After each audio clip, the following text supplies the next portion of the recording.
Gagawa tayo ng masarap na glutinous rice flour recipe. 3 sangkap lamang ang kailangan. Glutinous rice flour, patatas, at asukal. Pakuluan ang mga patatas hanggang sa lumambot. Alam ba ninyo guys, na ang pananim na patatas, once exposed to light, ay nagpo-produce ng toxin called solanine.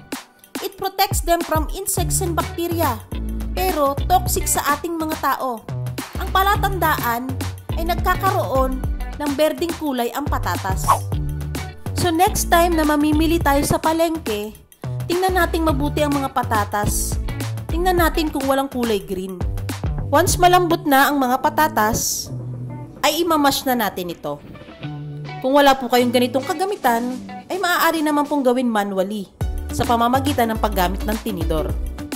Guys, kung bago pala kayo sa channel ko, please like and subscribe. And don't forget to hit that notification bell para updated kayo lagi sa aking mga video.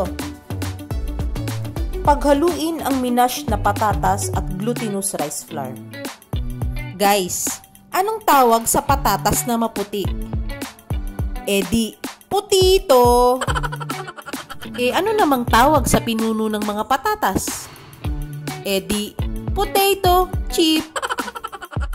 Lagyan ng tubig. Ang tubig guys, tatansyahin lang natin. Hindi ako magbibigay ng tamang sukat kasi iba-iba ang absorption ng glutinous rice flour. So, ang ating desired texture ay dapat malaklay. Alam ba ninyo guys na ang sticky or glutinous rice has been growing in mainland Southeast Asia for at least 4,000 years. Nagkaroon pa ang debate, ang mga historian, kung bakit ang mga ancient farmers ay nagtatanim nito. Dahil ba ito ay suited to local growing condition or dahil gusto lamang nila ang lasa nito? Maglalagay ako ng kaunting mantika sa palad para hindi tayo mahirapang magmasa. Guys, tandaan na bago tayo magsimula sa paghahanda ng pagkain, dapat maghuhugas muna tayo ng kamay.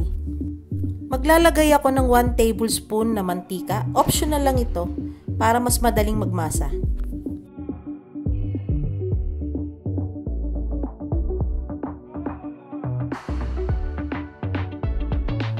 Kung may mga request pala kayong recipe, please comment down na lang at susubukan natin gawin yan.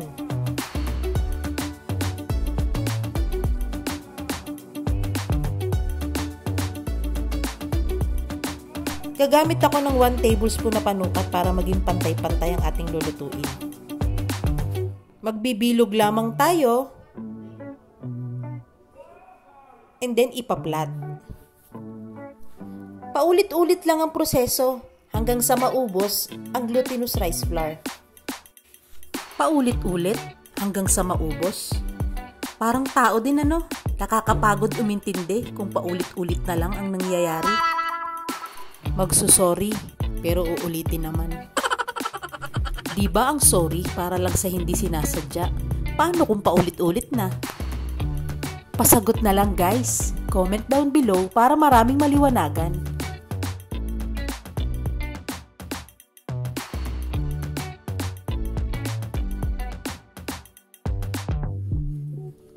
Magpainit ng kawali at maglagay ng kaunting mantika.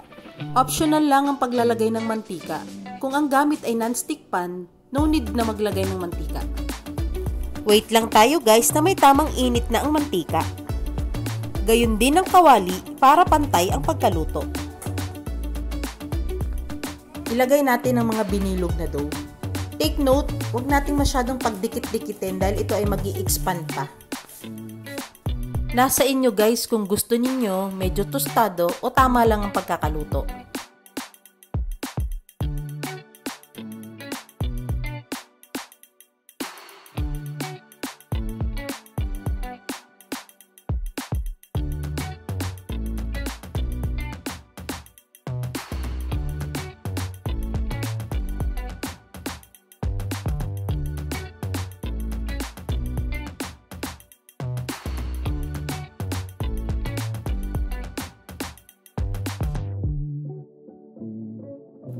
Kapag luto na ay isalin sa isang lalagyan.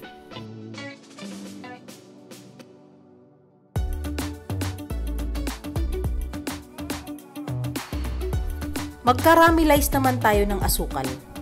Take note, wag nating hahaluin hanggat di nalulusaw dahil mamumuo ang asukal.